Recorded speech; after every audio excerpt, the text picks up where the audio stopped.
querendo ou não, é a história que aconteceu com a gente dentro desses anos todos que ainda estamos vivendo. Então é um assunto de extrema importância em que eu vou estar procurando abordar da melhor maneira para vocês. Então vamos deixar de conversa e partir para as pesquisas, que hoje o dia não vai ser fácil.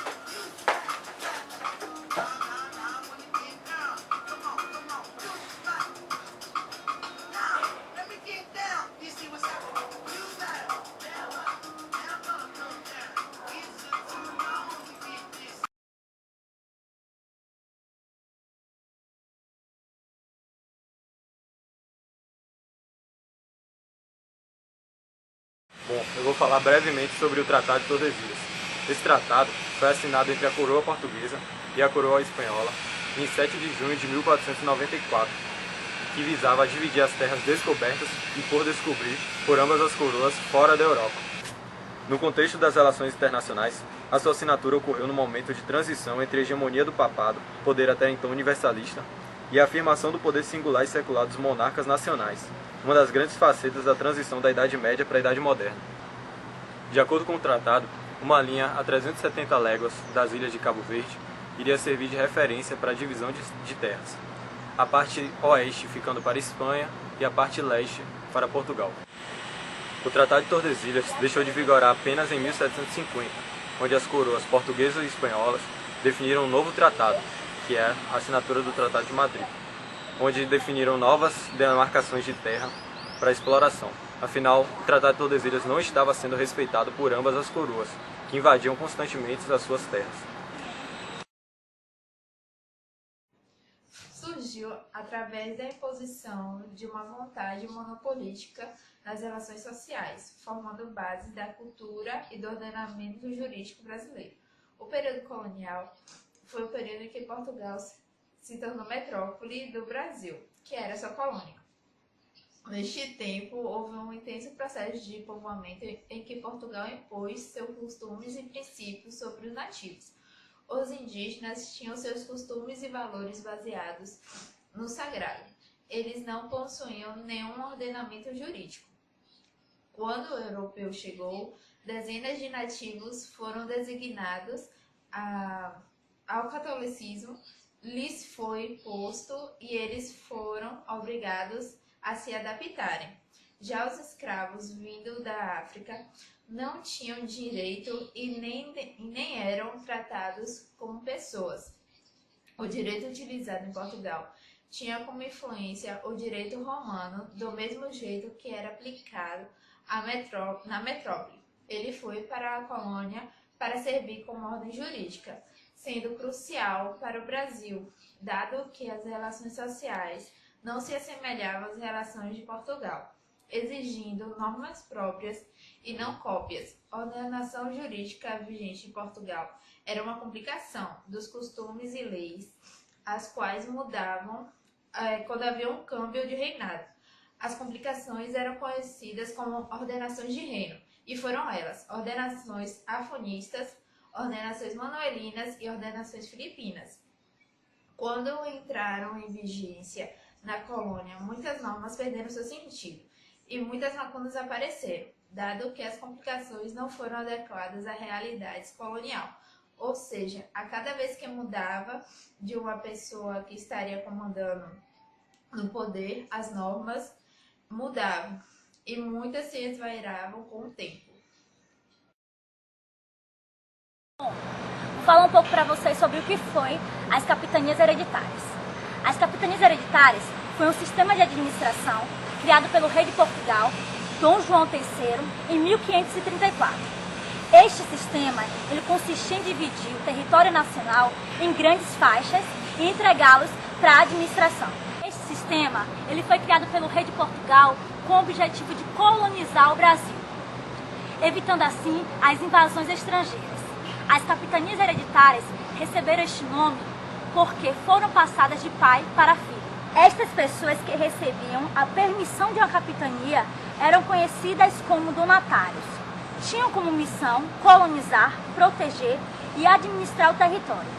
Por outro lado, tinham o direito de explorar os recursos naturais, madeiras, animais e minérios. o sistema não funcionou muito bem.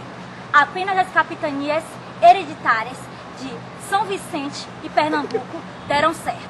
Podemos citar como motivo do fracasso a falta de recursos econômicos, a grande extensão territorial para administrar e os constantes ataques indígenas. O sistema de capitanias hereditárias vigorou até o ano de 1759, quando foi extinto por Marquês de Pombal. Bom, eu vou falar sobre o governo geral. O governo geral iniciou-se em 1548 para substituir o sistema de capitanias hereditárias que não haviam dado certo no Brasil. O sistema de capitanias hereditárias não deu certo no Brasil por conta da dificuldade dos portugueses em vir para o Brasil administrar suas terras. As únicas capitanias que deram certo foram as capitanias de Pernambuco e São Vicente. Bem, como o sistema de capitanias hereditárias não deu certo, a coroa portuguesa então decidiu criar o cargo de governador-geral. Porém, como o governador-geral não tinha como exercer sua função em todo o território brasileiro, criou-se então 3 auxiliares para ajudá-lo, que foram o provedor-mor, o capitão-mor e o ouvidor-geral. O provedor-mor tinha a responsabilidade de garantir a arrecadação dos impostos em terras brasileiras e cuidar dos gastos que o governo geral tivesse na administração do território. O capitão-mor tinha a responsabilidade de organizar as tropas responsáveis pela defesa do litoral brasileiro contra as possíveis invasões estrangeiras e os ataques das comunidades indígenas presentes no Brasil. Já o ouvidor-mor exercia a função de juiz, aplicando as leis e resolvendo os conflitos existentes entre a população colonial. O cargo de governador-geral no Brasil existiu até 1808 com a vinda da família real para o Brasil. O primeiro a exercer o cargo de governador-geral no Brasil foi Tomé de Souza. Estudante de teologia, e ele vai falar um pouco sobre a importância dos jesuítas na educação do Brasil, no período colonial. Os jesuítas, a companhia de Jesus mesmo, ela surge primeiramente a partir do desejo de reaver as percas que a igreja tinha sofrido depois da reforma protestante. Então surge com esse intuito de promover a evangelização. E surge em um tempo das grandes navegações. Então os portugueses, expandindo naquele combate com a Espanha, chegam no Brasil e os jesuítas chegam aqui em 1549 para evangelizar os índios, catequizar os índios e ao mesmo tempo fundar escolas e instituições de ensino. E durante esse tempo vigora um método pedagógico chamado Ratio Studiorum. Esse método ele dura 200 anos e que é que vai reger toda a pedagogia do ensino aqui na colônia e é o que era o ensino também em Portugal. Eles assumem esse papel e permanece até, são 200 anos, eles duram até 1750 e alguma coisa, quando o Marquês de Pombal expulsa todos os jesuítas do reino de Portugal. Como o Brasil fazia parte desse período, eles também saem e aí iniciam um outro período, uma nova pedagogia para o ensino.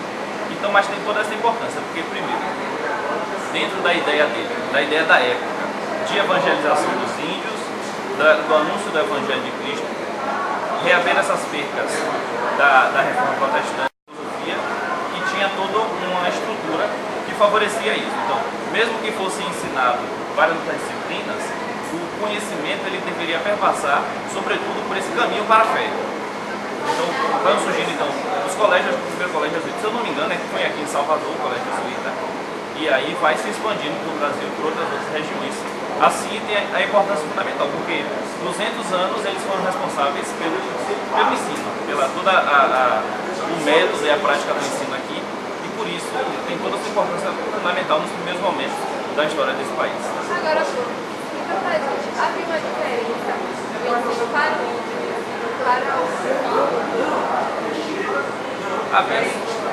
Havia, sobretudo porque os índios não falavam português. Então o primeiro passo do jesuíta, ao chegar na terra, e o trabalho de quem queria colonizar naquela época, primeiro era de conhecer em um lugar desconhecido, um lugar que não sabíamos chegar, lugares de difícil acesso, hostilização dos índios em relação a eles. Então tinha todo um jogo de cintura de se aproximar, de aprender a língua, para que eles entendessem. Então, o primeiro passo justamente é esse, e essa dificuldade.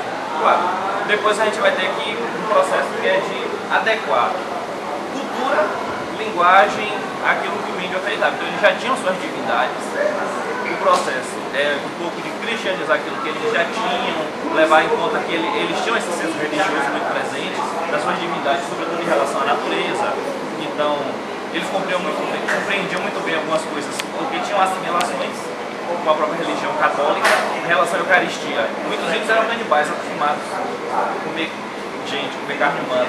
Então chega a vez a igreja com o discurso da Eucaristia que é consumir o corpo de Cristo. Isso para eles é uma situação muito simples. Então, claro, variava. O português já estava falando português, já estava iniciado dentro da cultura deles mesmo também. E então vai ser muito mais fácil nesse sentido educar o filho dos que vieram do que os que já estavam aqui. Então, com certeza é diferente. Os bandeirantes eram homens, principalmente paulistas, que, entre os séculos XVI e XVII, atuaram na captura de escravos e no aprisionamento de indígenas. Eles também atuaram na procura de pedras e metais preciosos. Eles andavam sempre armados e usavam a violência para fazer a captura desses escravos e dos indígenas.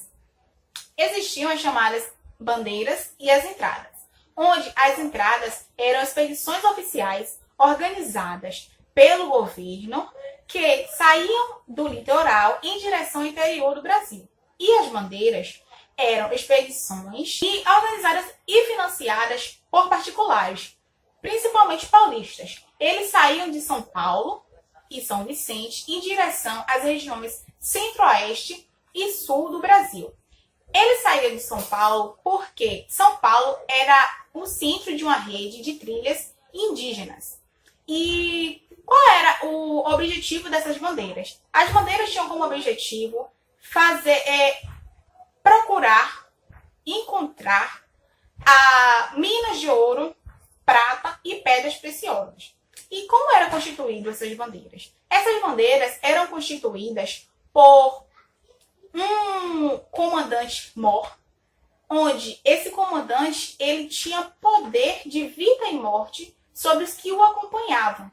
E também cerca de 400 mamelucos, uma dúzia de brancos, que a grande maioria deles eram paulistas, e às vezes até 2.000 escravos ou indígenas. Houveram alguns bandeirantes que tiveram destaque, dentre eles foi o Fernão Dias, que foi um cara que ficou 7 anos no sertão procurando esmeraldas, e encontrou turmalinas achando que era esmeraldas e morreu bem pleno sem saber que não tinha encontrado nada de real valor.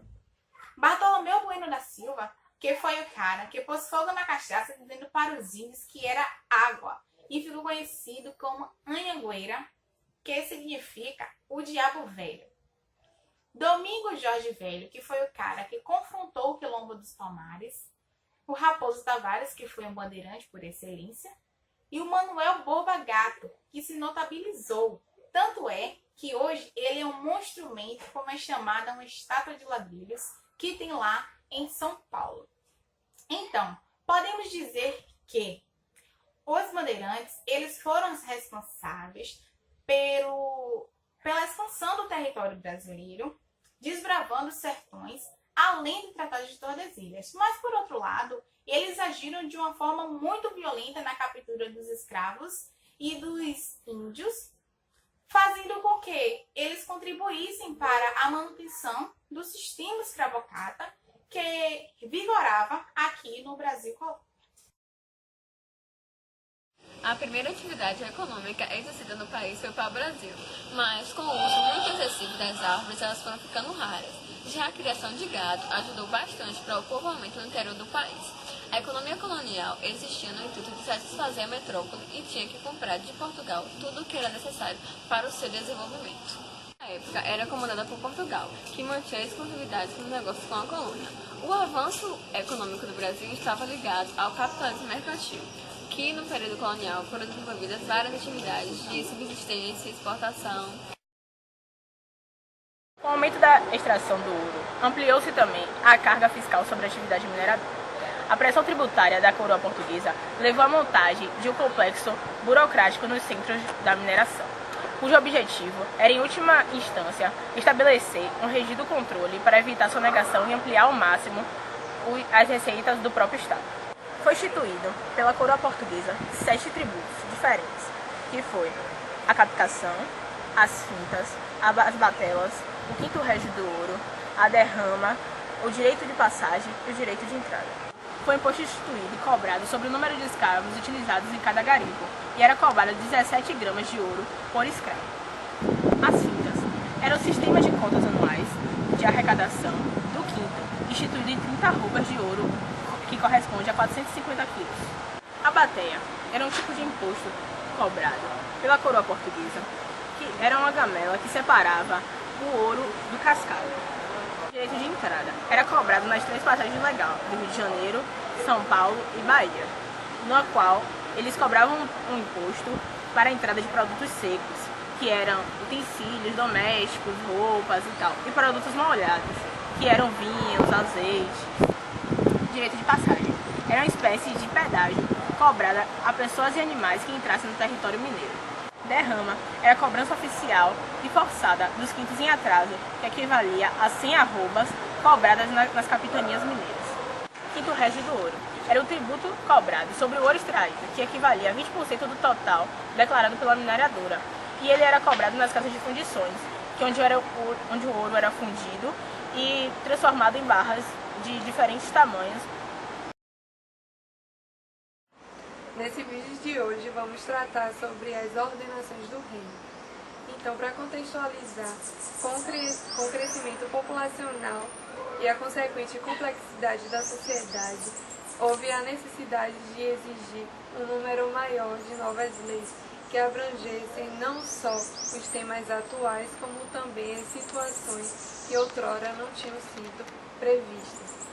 A primeira grande decodificação do direito português foram as ordenações afonsinas, que foi o resultado do trabalho iniciado durante o reinado do rei João I e concluído durante o reinado do rei Afonso V. Essas ordenações e as leis gerais tiveram como base o direito romano e sofreram forte influência do direito canônico.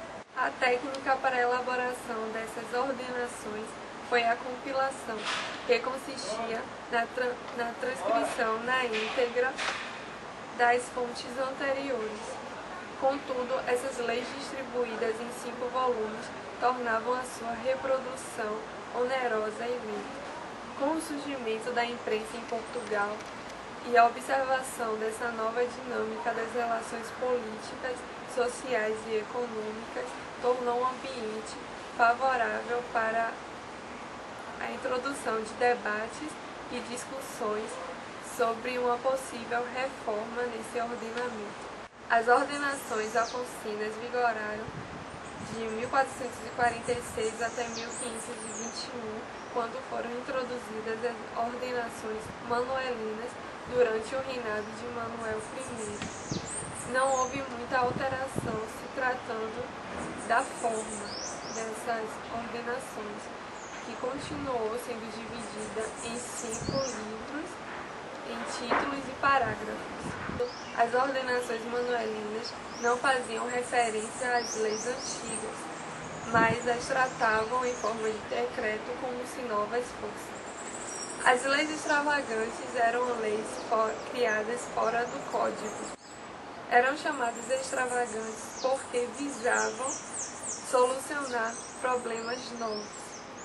As ordenações manuelinas foram a reunião das ordenações afonsinas com as leis extravagantes que foram criadas durante o período de 1446 até 1521.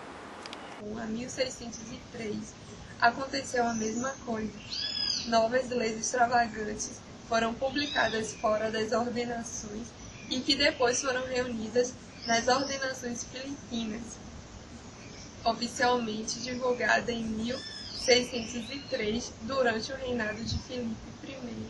E as ordenações não abrangiam juridicamente só a sede do Império, mas alcançavam também as suas colônias. Por isso, algumas leis tinham que ser adaptadas para se adequar melhor à realidade cultural de cada lugar. Foram o Código Legislativo Português que vigorou no Brasil por mais tempo, tratando do direito administrativo, o direito civil, processual civil e do direito comercial, além dos direitos do clero, do rei e da nobreza. E também deixa no seu último livro a cargo do direito penal. Com a chegada da corte real, chegaram também os juízes, que também eram chamados de ouvidores criminais ou ouvidores cíveis. Junto eles formavam a Casa da Justiça da Corte. Além das ordenações, também tinham outras fontes normativas, que eram a Lex Romana, que era o direito comum dos germânicos, os privilégios, que eram um direito assegurado aos nobres, e aos forais, que eram leis particulares locais, asseguradas também pelo rei. A expansão do reino e a uniformização das normas legais consolidada nas ordenações, surgiram outras figuras para exercer a função jurídica, os quais foram juízes da terra, que eram eleitos pela comunidade e julgavam as causas que se aplicavam aos forais. Tinham também os juízes de fora, que eram nomeados pelo rei, e garantiu a aplicação das ordenações gerais do reino. Tinha os juízes de órfãos, que eram os guardiões dos órfãos e das heranças. Havia também os provedores, que eram colocados acima dos juízes de órfãos, para cuidado geral e legitimação dos testamentos. Havia também os corregedores, nomeados pelo rei com função primordialmente investigatória, atuando em visitas às cidades e às vilas. E por último, os desembargadores, que recebiam tal nome porque despachavam diretamente com o rei as petições formuladas pelos particulares em questão de graça e de justiça. Em 1587, Filipe II criou um Tribunal de Relação no Brasil, o Tribunal de Relação da Bahia.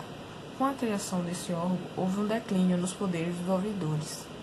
Em 1734 foi criado outro Tribunal de Relação no Rio de Janeiro, para desafogar o excesso de processos que estava havendo no da Bahia e prejudicando assim seu funcionamento. Em 1758 foi criado a Junta de Justiça do Pará, que era um órgão recursal inferior aos tribunais de relação. Em 1765 foram criadas outras juntas semelhantes. No século XVII, juntas militares, juizados, juntas comerciais foram criadas e assim foi se fazendo a estrutura judicial no Brasil colônia. A estrutura do judiciário no fim do período colonial tinha a primeira, a segunda e a terceira instância.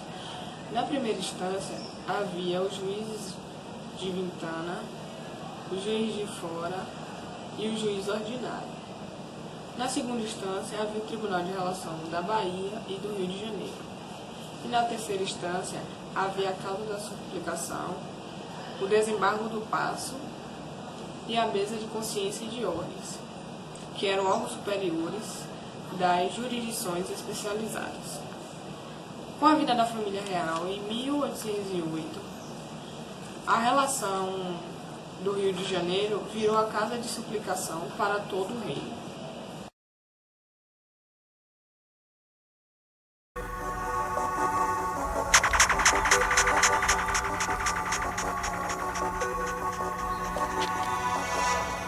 Portugal se armou, veio a mineração e ele se salvou.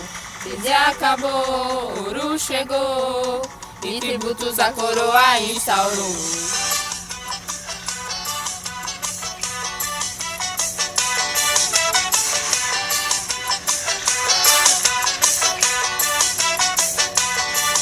Período colonial, proveito total, onde Portugal queria terras dos nativos para explorar, para cultuar e catequizar, transformando e usando a terra dos índios. Vamos nessa então com essa canção, mostra a implantação das famosas capitanias, onde deu errado foi por água abaixo. e o resultado foi a queda dela. Portugal se armou, veio a mineração e ele se salvou. Crise acabou, ouro chegou e tributos a coroa instaurou. Portugal se armou, veio a mineração e ele se salvou. Já acabou, ouro chegou e tributos a coroa em com a queda da capitania veio ousadia, governo geral instituído por Portugal. Com essa implantação, catequização e a formação foi iniciada então a civilização. Depois dessa ação veio a extração e exportação do açúcar pro exterior. Os gringos gostou, depois copiou e o Brasil se quebrou com isso aí. Portugal se armou, veio a mineração e ele se salvou. Crise acabou, ouro chegou e tributos a coroa instaurou. Portugal se armou, veio a mineração e ele se salvou. Crise acabou, ouro chegou e tributos a coroa instaurou. Eu te explorei, você me enricou. Eu te explorei, você me enricou. Então, galera, como vocês viram, todo esse processo de colonização portuguesa no Brasil foi de extrema importância para a formação do que nós somos hoje.